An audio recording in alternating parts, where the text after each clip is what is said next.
Well, hi, everybody. Glenn the Geek back with you, founder of the Horse Radio Network and host of Horses in the Morning for the last 15 years. Welcome to the WESA Retail Roundup. The Retail Roundup is your go-to virtual hub for all things retail. Join panel discussions, learn from webinars, share your thoughts, ask questions, and connect with your community.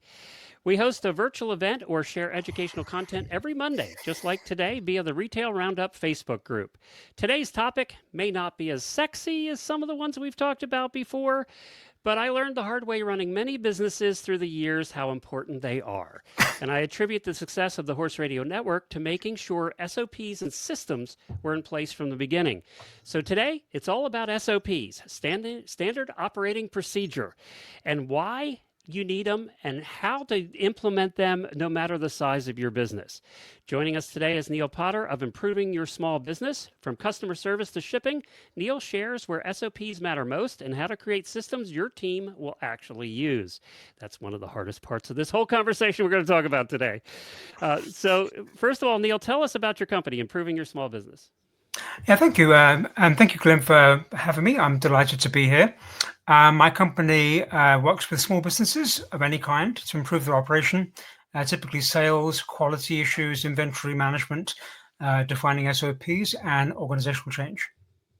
So where are you located? I'm in Dallas, Texas. Okay, good. Yeah, we just had a conference there last week. So, Okay. So what for somebody running a small business that may have not dealt with the term SOPs before, what is it? Can you give us an idea what an SOP is and kind of define it and what impact it has on your business? Yeah, so SOP is really a way to define company best practices and maybe that cover a single task or a group of tasks, and then have a way then to convey and retain that knowledge to the staff. So a lot of companies will run particularly efficiently, but when the new people come on board, things are going to break down. And so an SOP is a way to capture that knowledge by the people that know it, and a way to refer and convey that knowledge to the remaining staff. It's also a way to make work visible. So if you have maybe a back office function, maybe marketing or accounting or something, and that back office function is kind of broken, there are problems and issues, then an SOP is a way to give visibility to those steps and then kind of decipher where the breakage points are and to fix it. And I would say a third benefit to a company is to allow the boss to do boss things and the staff to do staff things. If the boss finds him or herself having to get involved in everything to get it complete or done, they delegate and then they basically have to get involved to complete the activity. That would show that the knowledge of that person is not particularly well conveyed to the staff, and therefore they end up doing all jobs versus the boss job. So basically, it's a way to capture this corporate memory or company memory of how really good things are going to work, so they can refer back to that in the future. And I think where a lot of companies get in trouble too, and I did with, in the past when I wasn't so good at this, was the boss, and especially in situation like we have a lot of tax shops that'll have a boss and 4 or 5 employees, right? Yeah. It's small, right? Under 10. And the boss gets hurt or is out for a period of time for whatever reason, and now nobody knows what to do because nothing's written down.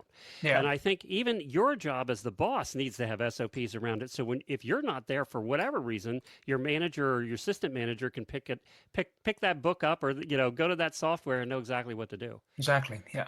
Yeah. I think that's where you get in trouble. So how do you start? How minute do you break down the separate SOPs? Is there one big SOP? Is there 1,000 little SOPs? How do you organize that mess? Yeah, it's a good question because you don't want to get overwhelmed in SOP writing. If, for example, you were to have everybody in the company write SOPs for their particular area and give them no guidance of how to do that, you could end up with volumes of stuff that nobody ever looks at. And that would be, I think, a mistake. So what I would do, and what I have companies do, is first identify maybe 2 to 3 areas of the business that need that visibility. Maybe because there have been mistakes in the past. Maybe they're very cumbersome areas. And so Can we use an example? Returns is a perfect example. Returns, yeah. Order fulfillment and returns, okay? Yeah. Inventory control and returns. And so knowing what you have in stock, what was returned, what was broken, where it should be located, where to place it, how to account for it would be a good example. When So to give a refund and when not to? when not to, yes, exactly. Yeah. And so let's take that example there. So if I was in a business, a small business, I would identify maybe 2 to 3 areas of concern in the business, things that are broken or clunky, and then write an SOP just for those things.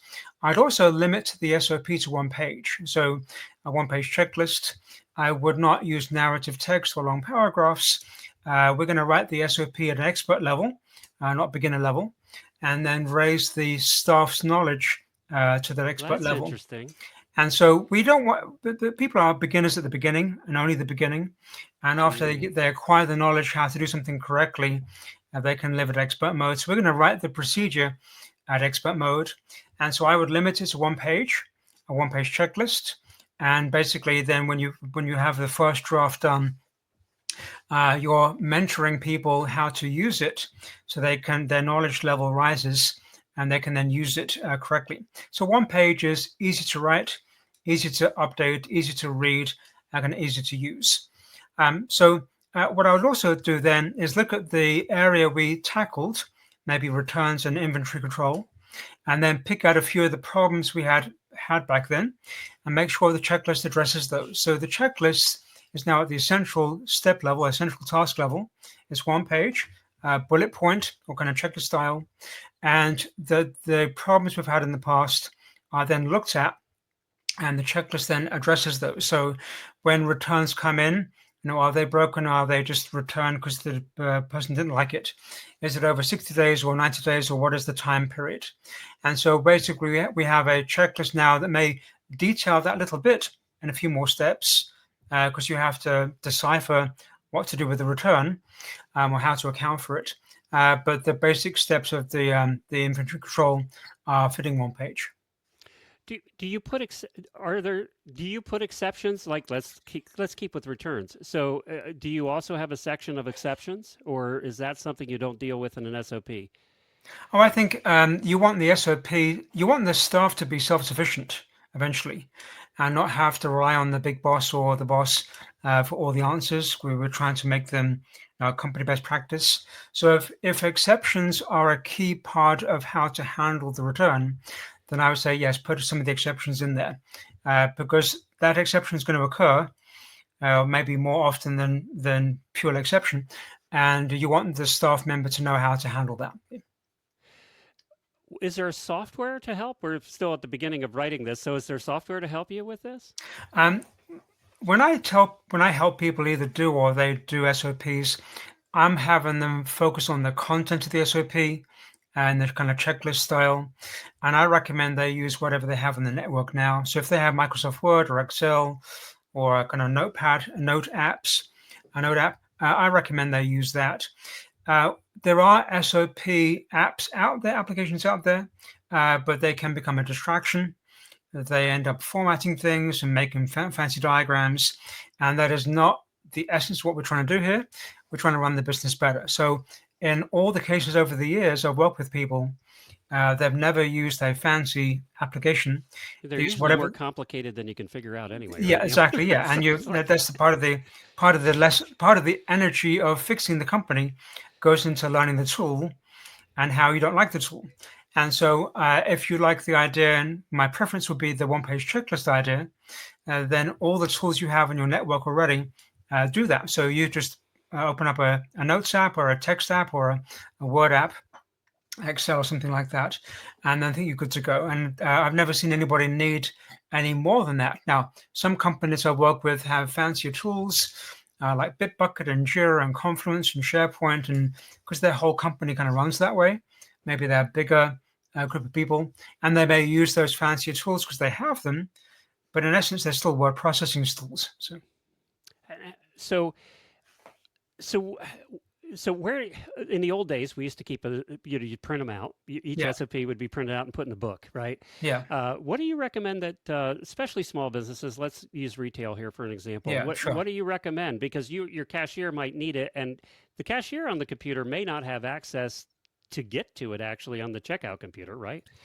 Yeah, well, I think you should put the SOP exactly where that person is. So if they're in the back room, Maybe it's maybe a big poster size, checklist blown up on the back room.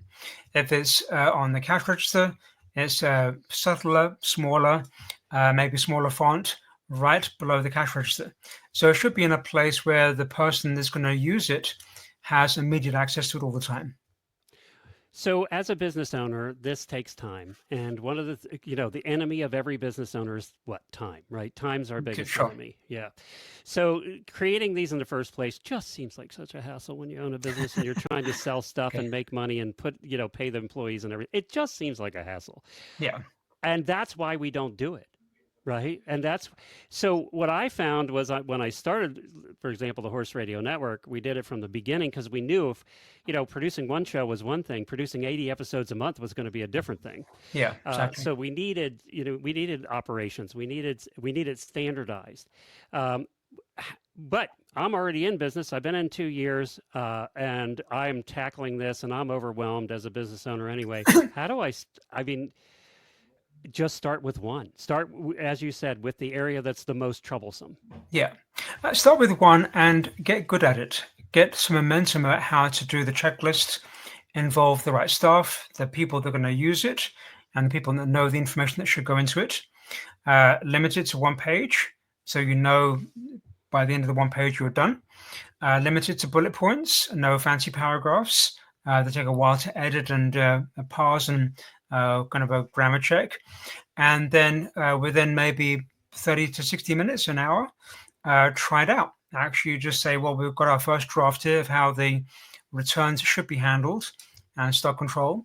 Let's just apply it to a return and see what happens. Okay, so within an hour and a half, you actually may have a 80% complete checklist or SOP to handle that. Now, it may take a few more runs to work out all the kinks and deal with the exceptions and other situations. But the hour and a half you spend doing that is going to pay back immediately because that's the biggest area of concern. That's where 2 hours go every time when there's a return to handle, or 1 hour. And so you're going to get payback immediately. So I would go very small with a few focused areas, things that are really going to help you gain time back after a while. And then maybe after 3 or 4 areas, you're kind of done. Okay, so it doesn't have to be extensive or it doesn't have to be covering every aspect of the business. Kind of, getting employees to actually use them is the kind of the next step, right? Yeah. What's your advice on that? A couple of things. I think, firstly, the time people use it is when they have a personal benefit out of it. So, for example, if the employee uses the SOP and they can do their job correctly first time, and they get to go home when they want to go home at the time they should be going home, versus working the evening to repair something, or not coming in the weekend to resurrect the bookkeeping that went into disarray, or the returns that were piled up in the corner. I think the motivation for the employer, the time they're going to use it, is when they find it truly valuable and they get a better benefit themselves in their particular role by using it. So they may get more transactions done per day, more sales, less overtime or unplanned overtime. It's going to fix things that have gone bad. That's the motivation, is when they have a personal benefit of that SOP. And when you're customer facing employee and there's a situation that comes up and you really don't know what you're supposed to do and Yeah, have no guidance at all, that's the worst situation to be in as an employee because you don't know whether you're going to make the right decision or not. yeah, exactly. Has there been studies that show that companies that have effective SOPs, what percentage less mistakes and things like that? Is there studies about that? I haven't seen studies on retail outlets. I've been working with SOPs in different organizations, both engineering, big organizations, and small businesses for quite a while. And so they measure typically rework rates, how many hours are spent on mistakes and problems, and they may be getting that down to 5 or 6%, maybe from 50%. And they measure throughput, how many things they can get done of a similar nature over time. So yeah, there's some. I have some informal data about how people have done this. I think the biggest issue is where the company knows they have less problems over time. They can get their staff to perform correctly first time without having to handhold them, mentor them all the time, and repair things. So you get hired as a consultant to take a look at a business. Can you tell immediately by the issues that the SOPs are not correct or non-existent or outdated? Can you just tell? I can, if I ask for them, and they don't know where they are, I can tell. That's one sign. And that actually may know they exist because they may have Somewhere. been somewhere. Um, and if they show me an SOP and it's more than a couple of pages long, more than a handful of pages long, there's probably likely they're not using it because it's just too voluminous to use. I would say that the triggers that I typically look at when people need to work on an SOP, new staff making mistakes. So new staff have come in and you see more errors and problems in the company and the retail outlet than before. I think another one is where the boss has to get involved to get work done versus delegating work and having work done correctly. The boss is having to get involved to get work done. I think a third area where SOPs are worthy of resurrecting or working on is where handoffs are a problem. And so salesperson sells but doesn't hand off the information correctly to fulfillment person. And they do their bit and they don't hand it off correctly to accounting. And they do their bit and they don't hand off correctly to order fulfillment. Okay. And so everybody's kind of scrambling in these handoffs between kind of point A, point B, and point C. So if you see that kind of problem in a company, you know there's either an SOP not used or an SOP that is so cumbersome to use, people kind of don't use it. And I would say the last one is that work is taking longer than you expect. So you delegate a task in the company, and it should take an hour, but it takes 3 hours. Okay, it should take a week, it takes 3 weeks, because the person is just kind of left stranded, trying to figure out kind of what to do. So the knowledge of the experienced person that would make it go quicker is not being conveyed correctly to the new person, and therefore they can't go quicker.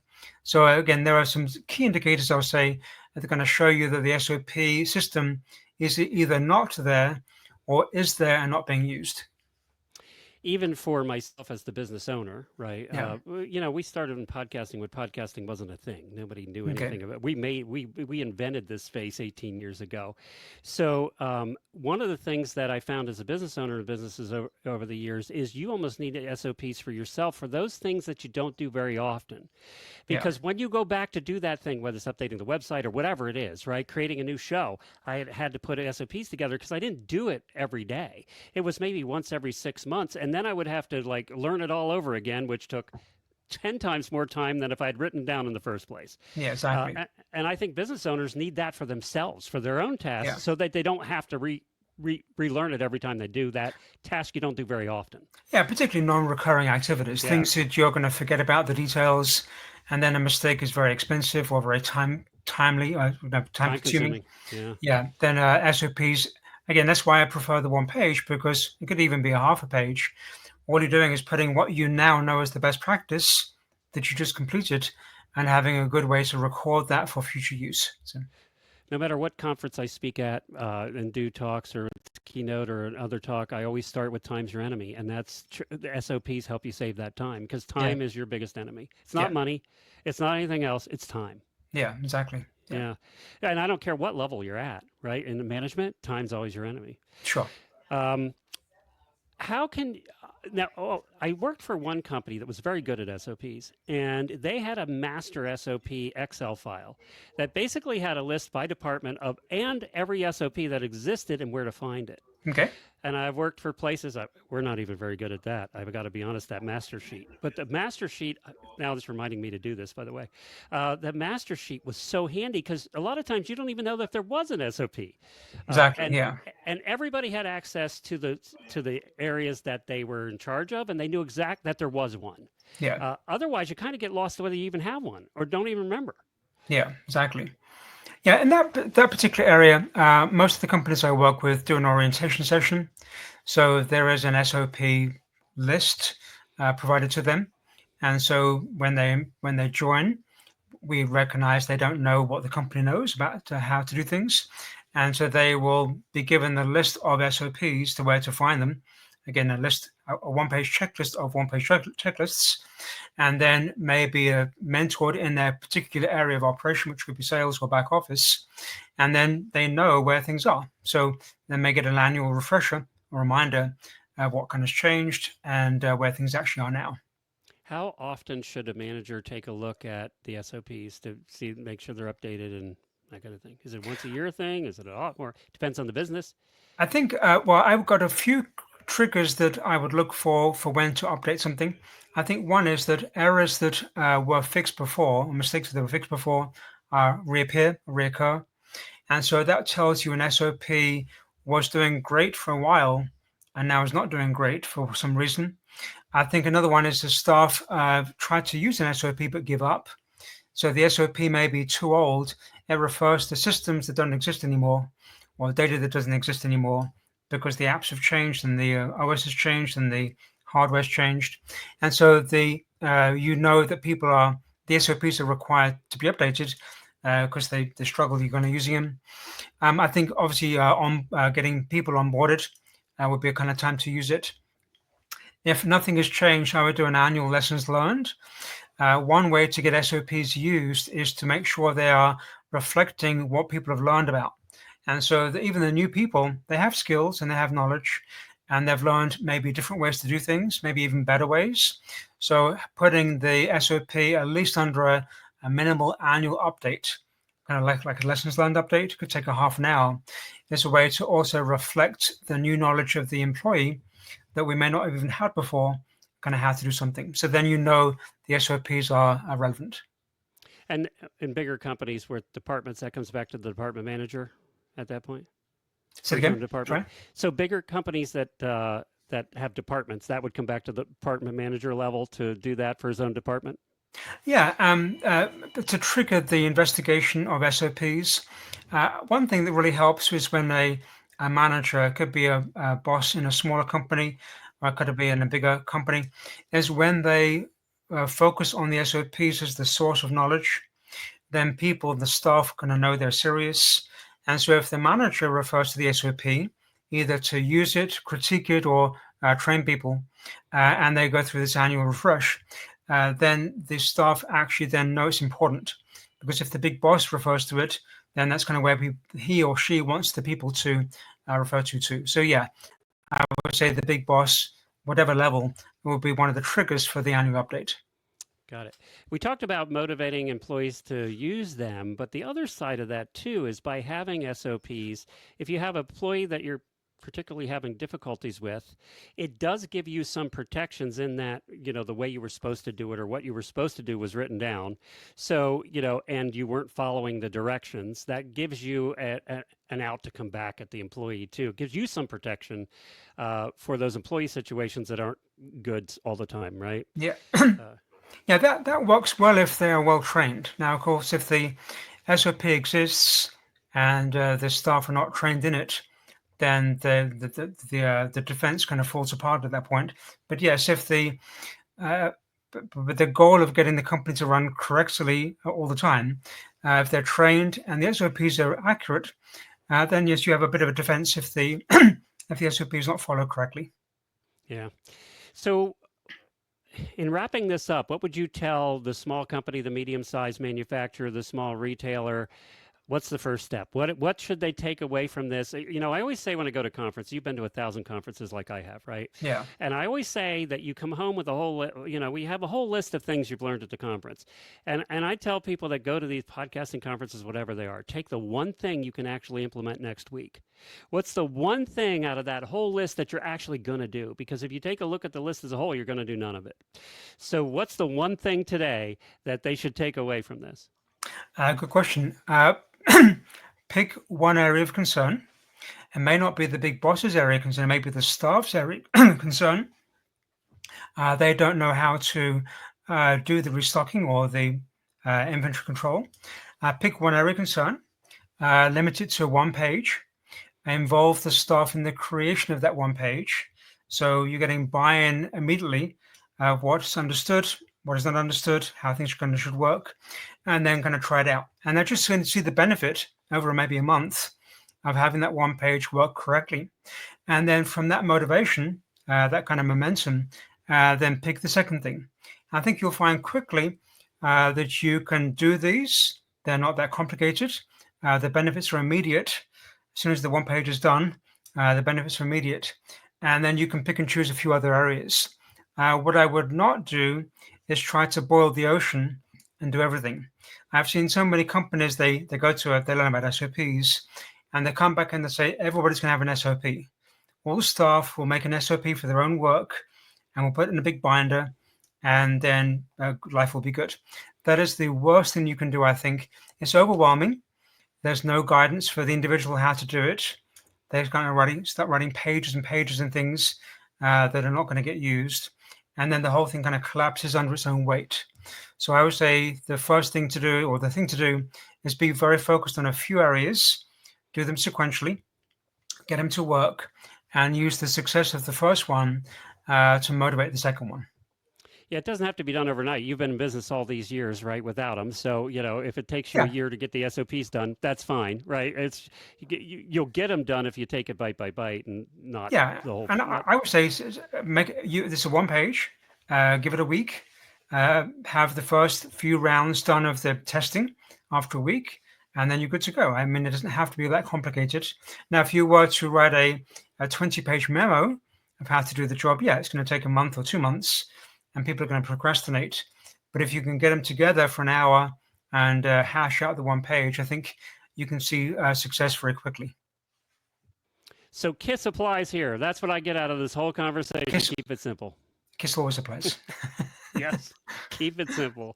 Okay. We tend to in business want to overcomplicate everything. It's just human nature. I think in the SOP world, people tie their self-worth to how many words they write. So if they're told to write an SOP, then to be valuable or seen to be valuable, the more words, the better. Here's my 100-page SOP. And so, of course, that helps them on the value scale a little bit because they have more words, but not on the usefulness scale. So I try to have people recognize we're trying to run the business better here, not demonstrate our value to the company, how many words we can write. And therefore, I limit it to one page. So, That's interesting observation. That's interesting. I can see myself having been guilty of that at a time or okay, two. good. I think all of us, right? I mean, again, that's Correct. human Yeah. nature, right? Yeah. Well, this has been fantastic. Where can people contact you and tell everybody exactly how you can help companies? Yeah, so there is a website, improvingyoursmallbusiness.com, all one word. And on there, there's a contact page. And on the contact page, there's a form you can fill out with a question. You can either email me directly or call me, text me. And I'll be more than happy to answer people's questions after the podcast. And there's a lot of good information on the website, too. It's well done. Well, thank you. Yeah, Yeah. there's a YouTube channel it points to, Yeah. and there are articles, and I put them up every month. So, yeah, Yeah, the articles are great. There's a lot of good information. You could just hang around on there and learn stuff. It's terrific. that's a great idea. Yep. All right, good. Well, thank you for joining us today, Neil. We really appreciate it. And Well, thank you, thank you. everybody, for joining us at the WESA Retail Roundup. If you missed part of this, it will also be available on the WESA podcast at Wisdom by WESA on your podcast player, and also on the WESA Trade Show YouTube channel, and on the WESA website at wesatradeshow.com. Of course, the next trade show is coming up in August in Dallas, your hometown. Okay. So that's when the next trade show will be. I should be in for that. So we're hoping to meet a bunch of you while we're there. And the next retail roundup will be on Monday. What's next Monday? I don't know what next Monday is. Let me look. It is the 26th. I can't believe it's May 26th already. Oh, holiday next week, I'm hearing in the background. So there will not be one next week. It's May 26th, so it'll be the following week on the 2nd when we're back here. So be sure to sign up live by going to the Retail Roundup Facebook group and the wesatradeshow.com. Thanks, Neil. And now Thank you. everybody get out and write your first SOP. Get it done. Thank you. Take care.